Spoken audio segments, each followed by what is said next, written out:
वरिष्ठ नेता नईम नजीर खान उप मुख्यमंत्री अजित पवार की उपस्थिति में आधिकारिक तौर पर एनसीपी में शामिल हो गए। उन्हें महाराष्ट्र प्रदेश उपाध्यक्ष नियुक्त किया गया। इस अवसर पर एनसीपी के पदाधिकारी मौजूद थे। वरिष्ठ नेता ठाणे नगर निगम के पूर्व महापौर नईम नजीर खान मुंबई में क्षेत्रीय कार्यालय में महाराष्ट्र के उप मुख्यमंत्री अजित पवार की उपस्थिति में आधिकारिक तौर पर एनसीपी में शामिल हो गए। इस अवसर पर प्रांतीय अध्यक्ष सांसद सुनील तटकरे ने उन्हें महाराष्ट्र प्रदेश उपाध्यक्ष नियुक्त किया। नईम खान की पार्टी में एंट्री क्षेत्रीय प्रवक्ता ठाणे जिला अध्यक्ष आनंद परांजपे और क्षेत्रीय महासचिव और अल्पसंख्यक निरीक्षक नजीम मुल्ला की पहल पर हुई। इस अवसर पर विधान परिषद विधायक दल के महासचिव शिवाजी गर्जे, प्रदेश उपाध्यक्ष प्रमोद हिंदूराव, युवा प्रदेश अध्यक्ष सूरज चौहान उपस्थित थे। राज्याचे उपमुख्यमंत्री व वित्त व नियोजन मंत्री माननीय अजितदादा पवार साहेब यांनी मुख्यमंत्री माझी लाडकी बहीण योजना असेल, अन्नपूर्णा योजना असेल, तरुण युवकांसाठी रोजगाराची योजना असेल, या सर्व योजनांची घोषणा केल्यानंतर सुरुवातीला सर्वच विरोधी पक्षांनी या योजनांसाठी सरकारची तयारी कशी नाही, वित्तीय नियोजन कसं केलेलं नाही, अशा प्रकारच्या विरोधामधल्या बातम्या उठवल्या। पण आज तेच पक्ष आपल्या पक्षाचे बॅनर लावून मग आपल्या शाखा असतील, आपली कार्यालय असतील, इथनं मुख्यमंत्री माझी लाडकी योजनेचे फॉर्म भरताना दिसत आहेत।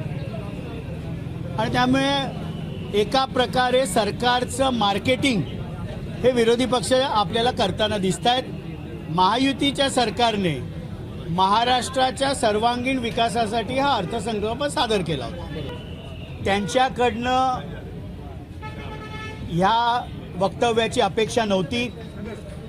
ज्यांना संसद रत्न हा अवॉर्ड मिळालेला आहे त्यांनी माननीय राज्याचे उपमुख्यमंत्री अजितदादा पवार साहेब यांची तुलना एका दहशतवाद्याशी करणं याचा तर राष्ट्रवादी काँग्रेस पक्ष निषेधच करतो। आणि त्यांच्याकडे कुठल्या प्रकारचा आधार आहे? कधी माननीय अजितदादा बोलले की मी टोपी घालून, मास्क लावून, गॉगल लावून गेलो? त्यांनी बोर्डिंग पास बघितलाय का? उद्या मी आनंद प्रकाश परांजपे आहे आणि मी AP परांजपे बोर्डिंग पासवर लिहिलं, माझं आधार कार्ड आनंद परांजपेच आहे, तर मी नाव बदलून गेलो असं होत नाही। आणि त्यामुळे संविधानिक पदावर असलेले राज्याचे उपमुख्यमंत्री माननीय अजितदादा पवार साहेब यांची तुलना एका दहशतवाद्याबरोबर करणं ही अत्यंत निंदनीय गोष्ट आहे। आणि त्यांच्यासारख्या सो कॉल्ड राजकारणामध्ये महाराष्ट्राचे संस्कार संस्कृती जपणाऱ्या संसदपटूकडनं तर हे अजिबात अपेक्षित नाही। अशा वैयक्तिक द्वेषाने राजकारण चालत नाही। राजकारण हे विचारांवर आधारित विचारसरणीची ही लढाई असते आणि त्यामुळे व्यक्तिगत द्वेषाला महाराष्ट्राच्या राजकारणामध्ये कुठेही स्थान नाही।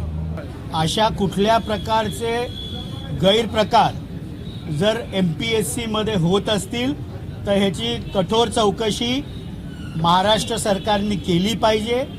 गुणवत्तेच्या आधारावरच MPSC मध्ये भरती झाली पाहिजे आणि जे खऱ्या अर्थाने दिव्यांग आहेत, जो त्यांचा अधिकार आहे, त्यांच्यापासून कोणीही दिव्यांग उमेदवार वंचित राहता कामा नये। जर अशा चुकीच्या पद्धतीने कोणी खोट्या पद्धतीने सर्टिफिकेट देत असेल तर महायुतीच्या सरकारने याची चौकशी केलीच पाहिजे।